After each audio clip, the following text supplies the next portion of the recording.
I joined the Million Veteran Program in order to ensure that veterans like myself get the absolute best care possible. I joined the MVP program to help medical advancements for veterans that look like me. To ensure that no veteran ever had to die from an unknown disease. I joined MVP because I still want to be part of something bigger than myself. To help advance and improve the care for veterans today and in the future, which very well could be my children's. Might not help me, might not help my friends, but it'll help the next generation. My why for MVP is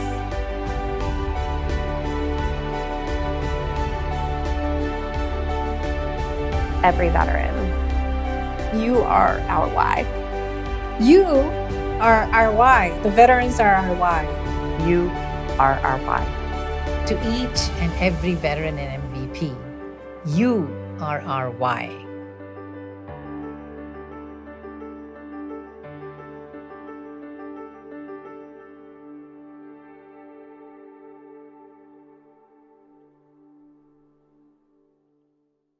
Please visit Exceptional Parent Magazine and sign up for free at epmagazine.com to get your free monthly magazine with a new U.S. military section. Also, please make sure to visit Exceptional Parent Mag on Facebook and EPMZINE on X or Instagram.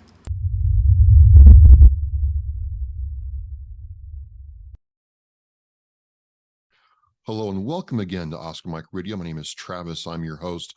Oscar Mike Radio is part of the Hoobazoo Network. You can find out more on hoobazoo.com. I want to thank my sponsors, Joyce Asack of Asack Real Estate, Army National Guard veteran Mark Holmes of Reapers Detailing and Power Washing, and my supporters, all veteran-owned businesses, Caisson Shaving Company, Black Cat Designs, and Savage American Woodwork. Listen, ladies and gentlemen, it's December. Today is December 7th when we drop this. It's Pearl Harbor Day, but it's also a big push in the United States for Wreaths Across America. And, this month is about what Wreaths Across America is and what they do. And I had the pleasure of talking to someone who's heavily involved with Wreaths Across America. He's a mayor. He's a lot of things, but I am pleased to welcome Bryon Wiebold to Oscar Mike Radio. Sir, welcome. Thank you, Travis. It's good to be with you. So I love the aspect of talking to civilians like yourself who did not serve. You told me you didn't serve, right, but want to be involved with, military and veterans causes and support people and organizations like Wreaths Across America Radio. Before we get into all that, though, who is Bryon Wiebold? How do you go from being a mayor to being involved with Wreaths Across America? What's it like being in Texas for, my people here in the Northeast? And I love the state of Texas, by the way. Right. Who are you? Sure. Well, I'm a mayor of Farmersville, Texas. And the funny thing about that, Travis, is I'm the last person who would ever want to be mayor of anything.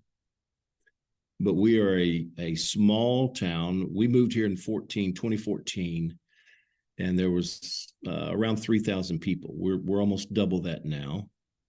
And we're the last open area in Collin County, which is the second fastest growing county in the nation. We have highways that intersect our town right across a lake, beautiful. And it is called Farmersville. So that's what we're known for. We were once the onion capital of the United States back in the 1920s. We're actually celebrating our 150th year this year, our sesquicentennial. But I became mayor, but I also, my day job, that's a volunteer gig as mayor. But my day job is I work in trucking with a company called Tenstreet.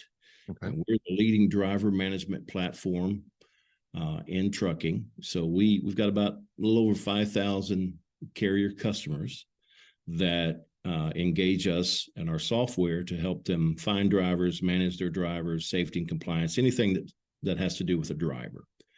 And so my worlds sort of collided when Tenstreet began a couple of years ago, really heavily sponsoring Wreaths Across America.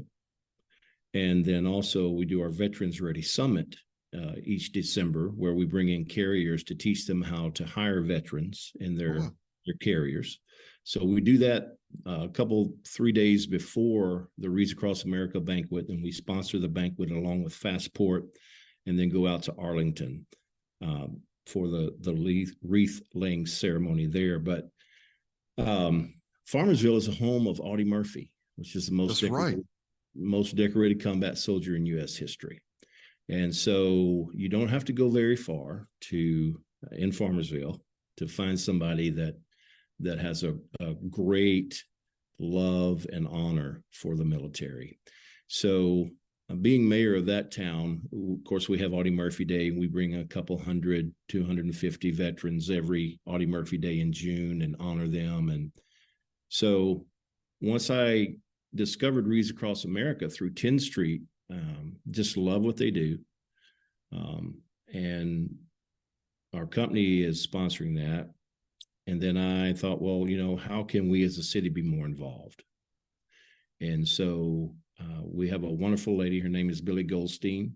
She is a go-getter, and her father served in World War II. She's a Gold Star family. And once she found out about it, we had Farmersville last year have Wreaths Across America for the first time. And since then, we just continue to do it. We have Wreaths Across America come in with their mobile exhibit. They're going to come back for Audie Murphy Day. Anything we can do to help, whether it's city, and Farmersville is actually the official radio. Wreaths Across America Radio is the official radio station of Farmersville, Texas. So we make that proclamation. And so we just love the military. Now, my father served as a merchant Marine. He was the only son in his family, so he had to stay home, but he did serve as a merchant Marine, and he had a great love and instilled respect and honor for first responders and military in my upbringing. So, but we greatly appreciate all that the veterans do, and we greatly appreciate what Wreaths Across America does to honor them.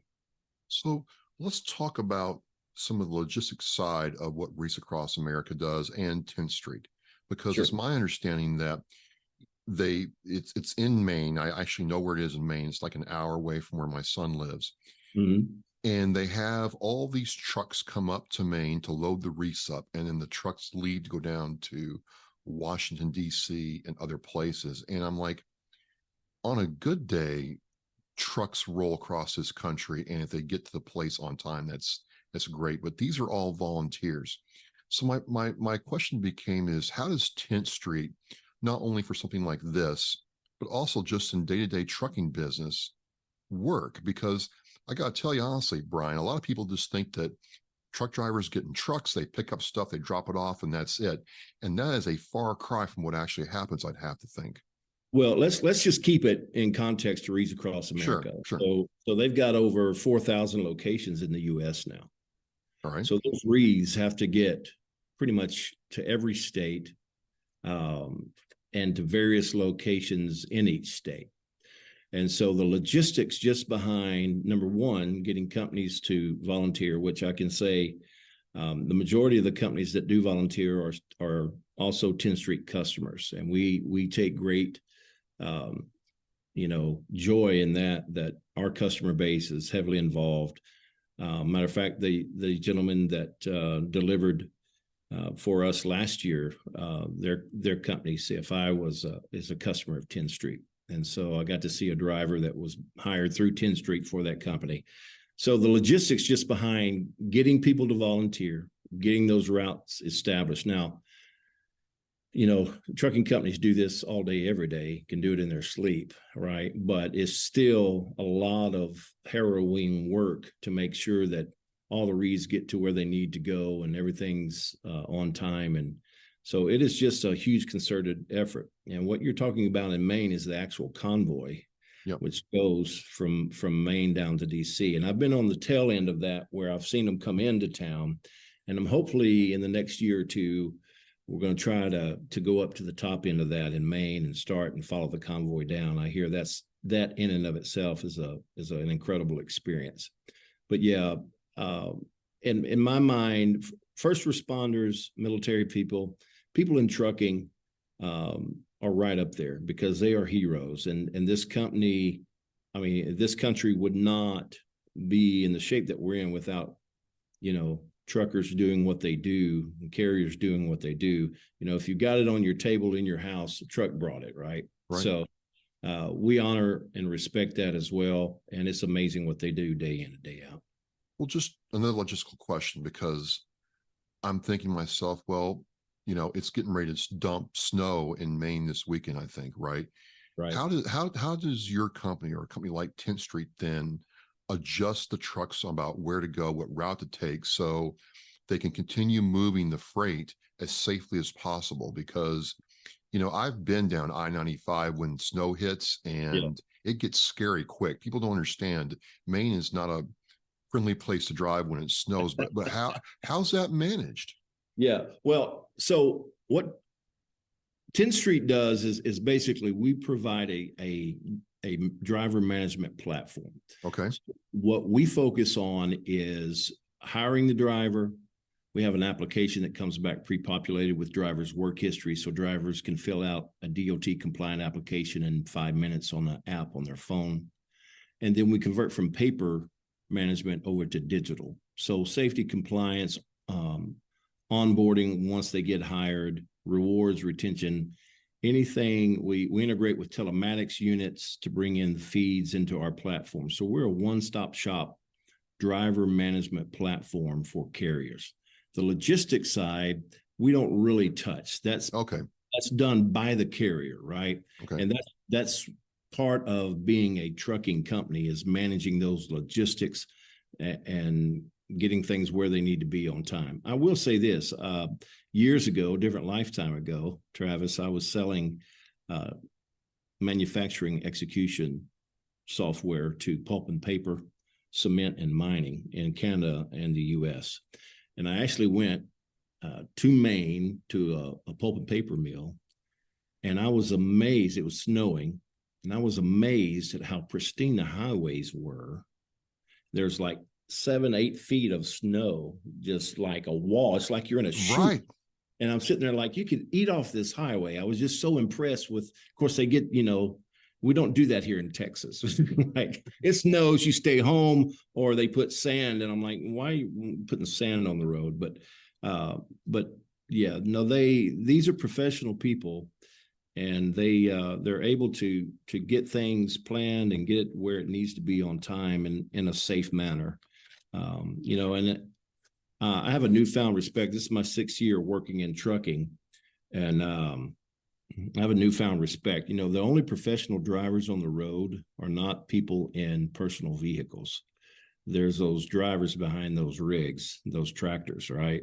And those are the professional drivers. And so one of the things that we do here in Farmersville is we start in high school, junior high school, start training about trucking, and we start training about how to drive alongside of a truck and give them that respect they need to stay safe. So, but it's an amazing thing how they pull this off every year.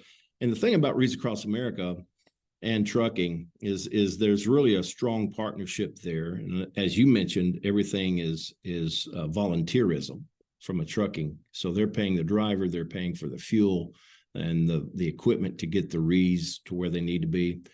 But when you get to Arlington, and you see all the trucks lined up through Arlington Cemetery, and they open up that back of that trailer, and those boxes of wreaths start coming out. But then also, you get them delivered to your hometown, and it's your hometown people working with a carrier to get the wreaths off and get them stored for the event coming up. Both of them are extremely special, and it's just incredible to be involved in the trucking industry in that way. Now, one thing you mentioned is that Tenstreet works to hire veterans. And it's funny you mentioned that, because I had a sergeant that I served under in my Hawk battery that became a professional trucker, and it really changed his life. Yeah. What is it about the trucking industry and what you do that really is open to veterans? Why are veterans attracted to becoming a truck driver? They're the perfect candidate. Yeah. To be in trucking, whether they're driving or logistics. And so we started years ago at Tenstreet, working towards where we are now, where we have a number of partners. that, so there's different providers, different agencies that work to translate the experience that someone has as a veteran in the military over to civilian life, into trucking and other industries, to make sense of why, as far as experience, they need to be hired. But when you hire a veteran, they're going to show up. They're going to be responsible. They're disciplined enough to show up. And Travis, that's a big one. Okay. Really? Yeah. Oh yeah. That's a big deal. But then they're also detailed. They understand rank and file. They understand their responsibility, their role, and completing the mission, which is to get something on a truck and get it to where it needs to go on time. Right. And they're used to being part of something bigger than themselves. And so it is a perfect marriage. And so that's why Tenstreet, so we partner with not only companies that help veterans get hired, but support veterans, like give them experiences to get through PTSD. So we'll bring in our Veteran Ready Summit coming up the week of December 13th. In DC at the American Trucking Association's office. We'll bring in carriers, a couple hundred carriers, but we'll also bring in speakers that have relevance to different aspects of hiring veterans. And one of the most phenomenal things I heard last year, and I hadn't even thought about this, is it's not just enough to support the veteran, you got to support the veteran's family. Yeah. Right? How do you support and the thought was, how do you support the veteran's wife, husband, children, while that veteran's on the road? And that's just having those type of discussions and collaborating with people that have a passion for veterans and for trucking and different perspectives is so key and so valuable. And so, but then we also bring in veteran truck drivers. Fastport gives away a brand new rig to a veteran driver every year. Really? Yeah. And so it's a phenomenal thing. And then that's a life-changing deal for that veteran, right? So companies are able to put their driver forward and give the history and the background and why their driver should be considered. And that's going to happen up in DC. It happens up in DC during the Veterans Ready Summit every year. So it's just a phenomenal opportunity. But veterans are, there's no doubt that we have a driver shortage. Yeah. But this is what I normally tell people. If you're trying to do it the way that you've always done it, then you definitely have a driver shortage. You've got to transition, you've got to change, because it is just a different world. And drivers are literally in the driver's seat. They can quit today and have a job by the end of today, because they're in such high demand. And they're not stupid, they're aware of that, and they know that. So you've got to not just hire them, you've got to be able to take care of them in a way. And then the other thing is the number one issue for drivers is communication. They want to be honestly, consistently communicated with so that they know what's going on. And veterans are excellent at that. And that's another thing that drives veterans into trucking. When they find a good carrier that is able to provide that for them, then they're going to be there for the long haul. So you're going to get a better driver and you're going to get someone that's loyal to your company. And those are two very important aspects when you're looking for a driver. So just changing gears, if I may. Sure. You work in the trucking industry and you volunteer as mayor of Farmersville. I mean, yeah. Okay, So in Texas, we there's different types of cities. We are a strong city manager, city council form of government. So we have basically the CEO of our town is our city manager. And trust me, I wouldn't and you wouldn't want that job. Okay. So basically our role as a mayor and city council is to do the ordinances and those type of things, but to support our city manager and city staff as the voice of, as an elected official of the people of the town. So part-time, I get $50 a month, so that's going directly into my retirement account. So I'm all right. You're all set. Yeah, I'm set. And then Tenstreet, actually, before I even ran for mayor the first time, I sat down with the powers that be inside Tenstreet, and I said, look, this is what I'm considering, and I won't do it if there's any qualms, because I love my job, and I want you to understand my first priority is my job. And they said, not only will we allow it, we'll support it. And so the support, the flexibility they give me, in my role as part of the industry relations team, to be here for city council meetings on Tuesday night, because I travel quite extensively. Sure. Across the nation. Without that type of support, I couldn't do it. Well, but I guess been very rewarding. I'm curious, what from your Tenstreet role and professional experience translated into, the governing side of your life? Was there any carryover, or were there all new skills? I'm sure some of it was new, but was it all new? Well, I didn't know, I'll just be honest with you here, I didn't know very much about how a city was run. So getting into it, I started learning tons of things. And I am, if anything, I am a consistent learner. I love to learn new things. And so that's one of the things that floats my boat, is learning new things.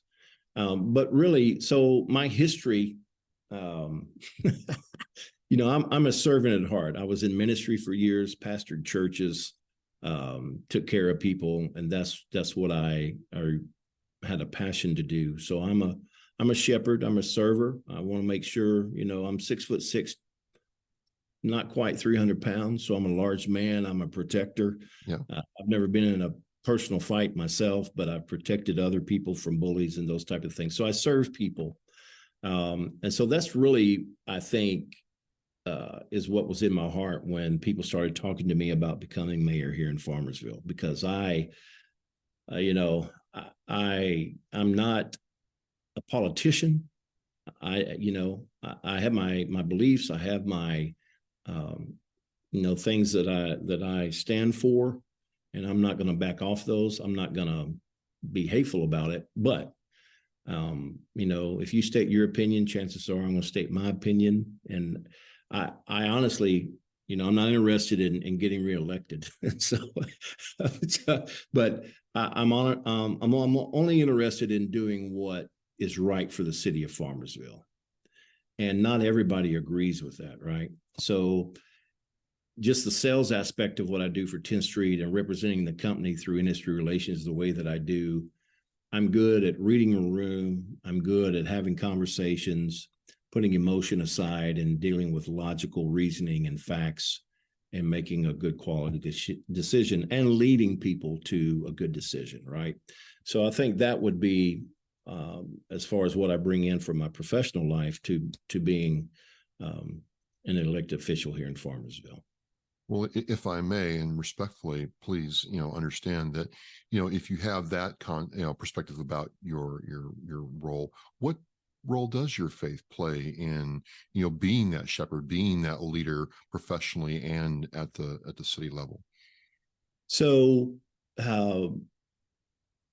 when in 2019, at the end of 2019, people started coming to me saying, "Hey, you ever thought about being mayor?" And I'm like, "No." So had about 30, 35 people over the course of weeks come up to my point where my wife says, "Look, do you think we need to talk about this or pray about this?" I said, "Well, I'm definitely not going to pray about it, because if I pray and I get an answer, I'm stuck."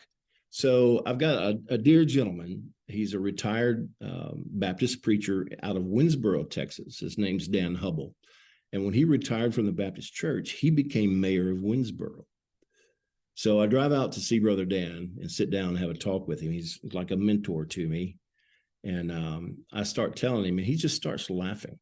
I'm telling him what's going on, and I'm just distraught because I don't want to do this, right? And he just starts laughing. I said, "Brother Dan, why are you laughing at me?" He said, "Son," he said, "let's just cut to the chase." And this is why Dan is one of my mentors. He just bottom lines it. Here's the deal. He says, "Look, son," he says, "you can obey and suffer the consequences, or you can disobey and suffer the consequences. Now, what do you want to do?" And I said, obey. He says, I thought so. So it really felt like it was something that I could do, and pray every day that God give us wisdom and grace to handle these precious people in this town, because you really only get one shot to really lay the foundation for monumental growth in a city. And this is it. We're in it. Yeah. And so I know nothing about city building, but when people start hearing the sound that you put out there, and they hear the passion that you have for this remarkable place, this historic place.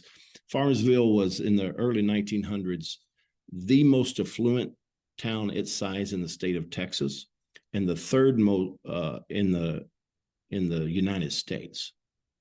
And so it was quite a unique town. It was one of the first towns in Collin County to be established.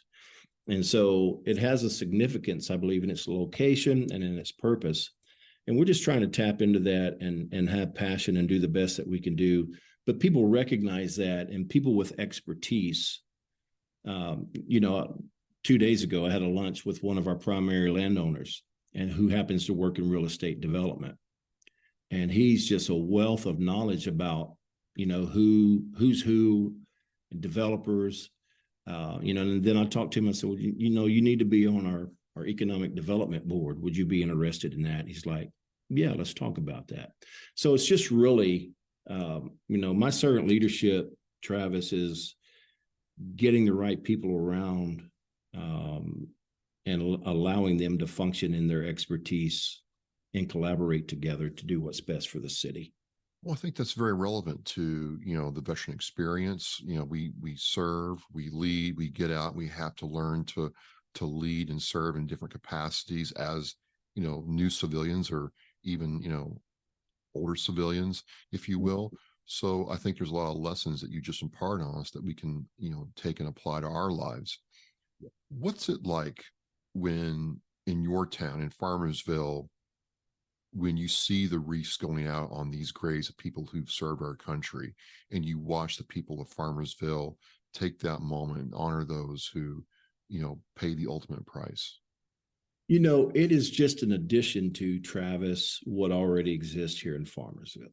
So being the hometown of Audie Murphy, having Audie Murphy Day, Veterans Day, and just, the overall reflection of the town regarding the honor they have for veterans, bringing in Wreaths Across America, it was almost like a no-brainer. It's like, yeah, and the only reason we didn't have it in sooner is that it took a little while for us to hear about and find out about it, right? Sure.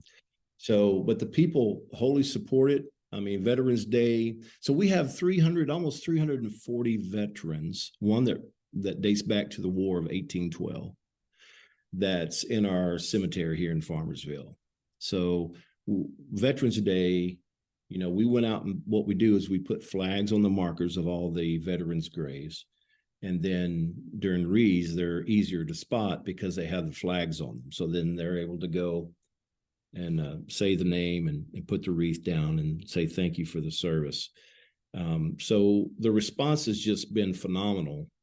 And we're actually having discussions about what we can do with Billy, who is our director for Wreaths Across America. What can we do to go to other municipalities around us that don't have Wreaths Across America there, and just really focus on Collin County and expanding it as much as we can inside Collin County to make sure that all these veterans are honored and not forgotten. So that's, I think, the next step for us is that, because the response has been so overwhelming. And again, it's not just, the elders that live in our town.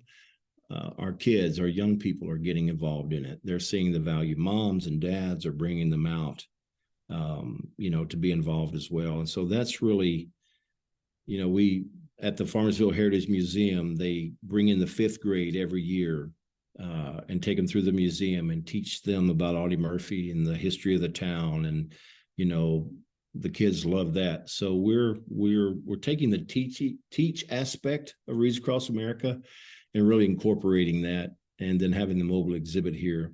So there's always something going on. Literally, we have an event every month downtown, and it's just full of patriotism. It's full of honor for those that have paid the ultimate sacrifice and given of their lives to make sure that we live in freedom. So, well, this December was really special because it's my first year being fully part of Wreaths Across America Radio as Oscar Mike Radio. Jeff Pierce put together our introduction, and so I just want to thank you for coming on and talking with me. And it sounds like this is what veterans really yearn for, where people who maybe didn't serve, or moms or dads, will teach those younger generations about how we got to the country we are today. So besides that, what else is next for Farmersville? Is it a good place to move? I'm sure it is, and set down roots if I'm getting out of the military. Yes. So we had a superintendent come into our ISD the same year, 2020, that I came in as mayor, and we sat down and talked, and we were of similar vision and purpose. And the ISD has just done a phenomenal job, growth, and that's critical for the development of a city. Collin College is in Farmersville. They actually run the CDL training program out of the Farmersville campus. Oh, wow.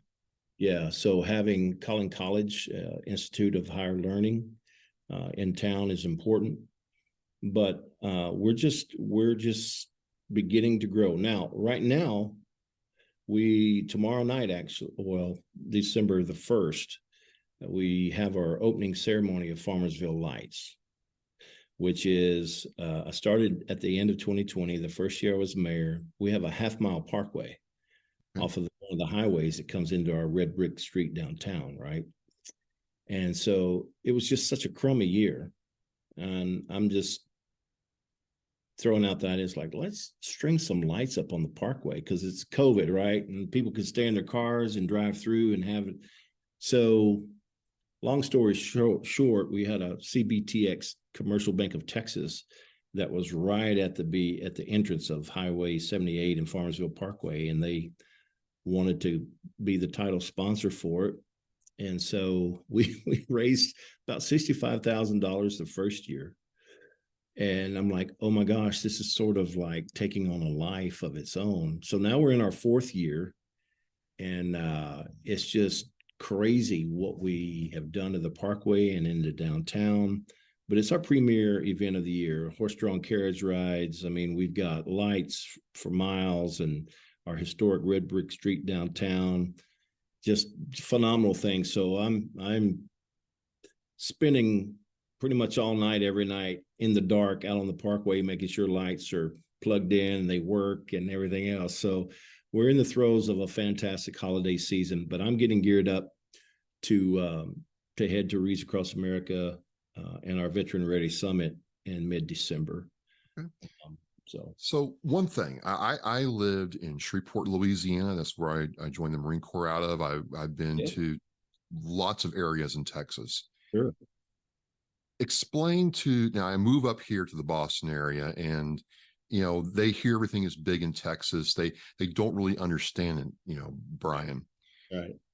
Just as we close down, explain to people what it means to be a Texan and from Texas, if you can, for me, please, because I try, but I never really was a Texan. I have a dear friend. His name's Bill Enfinger, and he's originally he lives in Tennessee. I met him when he lived in Florida, but he came to Texas. He's a cowboy at heart and always wanted to be a cowboy. So he went over to Fort Worth Stockyards and had an experience there. So we spent some time with him, and he said this to me. He said, Bryon, he said, Texas is not just a state. It's a state of mind. And that's always stuck with me, because it's true. We, in our minds, we're a little bit arrogant, a little bit cocky. I will admit that, no doubt. But it's just, there's just a different type of attitude, in Texas, and we're proud. We're Texas proud. I don't know, everybody says, well, we can always succeed and all that kind of stuff. And we have our own, Constitution and all these other things. So that sticks with you. I just wish the Cowboys would do something this year in football. You guys have been hogging it up in New England for years, and now that Brady's gone, I'll tell you, I moved up here. See, a funny story. I moved up here, and people were giving me Pats tickets because they were so bad. And then when they got good, it's like, well, I'm assessing a 30% upcharge on that ticket, and now people are giving me Pats tickets again. But Cowboys fans have hung in there, Bryon. They certainly have, and it looks like it might be your year. Looks like they might have the secret sauce this time. We're going to temper expectations and just let it work out the way it works out, because I'm tired of being disappointed. But thank God for the Texas Rangers being finally. So that's something. Well, Bryon, you're a busy man, and I just really appreciate you coming on here as a civilian and sharing with us this aspect of leadership and teaching and service, regardless if you serve or not. That's something that we as veterans need to hear and learn from. And then this whole story of Wreaths Across America Radio and how it's impacted your community is really valuable. I just appreciate your time, sir. Thank you. Well, Travis, it's good to meet you, and I appreciate all that you do, sir. And hopefully I'll have the opportunity to meet you in person one day and shake your hand. And we'll make that happen. Look forward to it. Well, I can say here, and this is how we say it here in Oscar Mike Radio, Merry Christmas. I'm so glad you're part of Wreaths Across America. And we'll make that happen. All right. Merry Christmas to you too, Travis. Hey, it's Trust Oscar Mike Radio. We have Karen Worcester coming up next week to continue this series about Wreaths Across America Radio and Wreaths Across America. We're mission in flight. Thanks again. Join us on National Wreaths Across America Day, December 16th, 2023. Each December on National Wreaths Across America Day, our mission to remember, honor, and teach is carried out by coordinating wreath-laying ceremonies at Arlington National Cemetery, as well as more than 3,700 additional locations in all 50 states, at sea and abroad. Join us by sponsoring a veteran's wreath at a cemetery near you, volunteering, or donating to a local sponsor group.